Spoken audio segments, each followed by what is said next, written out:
안녕하십니까. General John Bradley, General Byung-Kwang Kim, General Walter Shaw, General Jae-chan Kim, distinguished guests, ladies and gentlemen. Thank you for having me here today.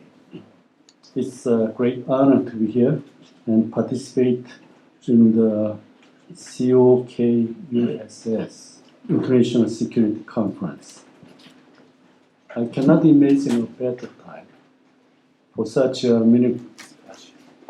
As you all know, on June 12th, President Trump met with Chairman Kim Jong-un in the historic U.S.-North Korea summit meeting in Singapore. Three things stood out about this summit. First, the process for denuclearization and building a lasting peace on the Korean Peninsula is ready for takeoff. We should seize this momentum and prepare for further negotiations to work out the details. My government will spare no effort to ensure that the success of the follow-up negotiations between the U.S. and North Korea. In addition, the Singapore Agreement laid out a clear set of goals and guidelines that go beyond denuclearization.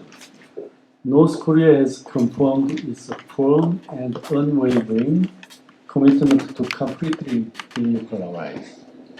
The U.S. will provide it with security guarantees, and both countries will work towards establishing a new relationship and building a lasting and stable peace regime on the Korean Peninsula. The summit was an important milestone on the path towards peace, but the road does not stop in Singapore.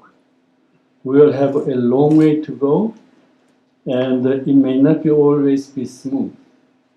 But with patience, persistence, and pragmatism, we will be able to reach our shared goal. This new chapter of engagement has been made possible by the constant close cooperation between the Republic of Korea and the United States. Our two countries have strong ties across the board, including our political, economic, and cultural relations.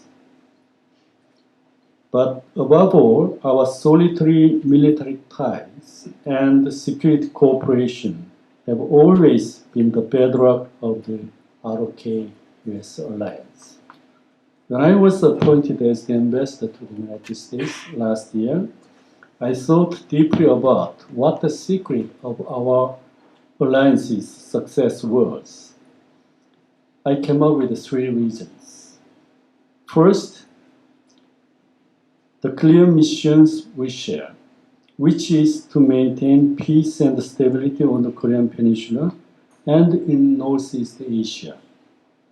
The Korean and American troops on the Korean Peninsula have carried out the shared mission and participated in the same difficult military exercise to defend freedom.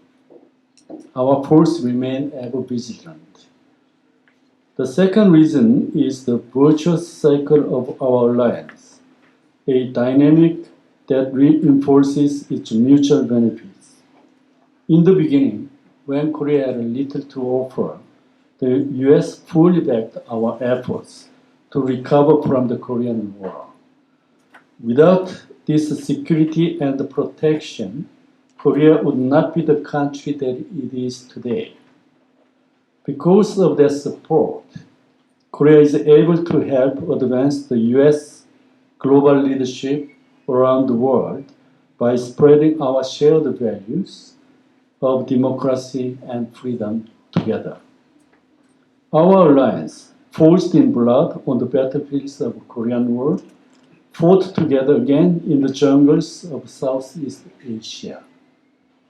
We helped rebuild conflict-torn communities in Iraq and Afghanistan.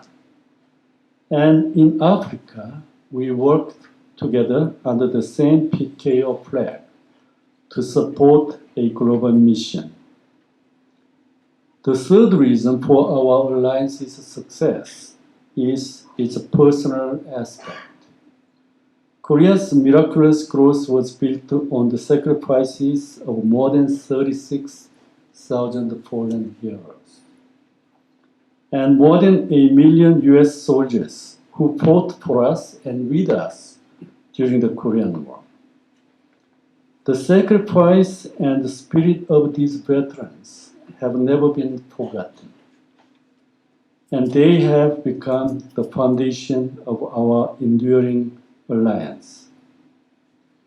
This shared inspiration strengthens our combined defense posture and our military capabilities, making our alliance unique and strong. Today, we are faced with the challenge of forging a path toward the peaceful denuclearization and establishing a permanent peace regime in the Korean Peninsula. That path may not be always bright, but for the past 65 years, we have stood together as allies through thick and thin.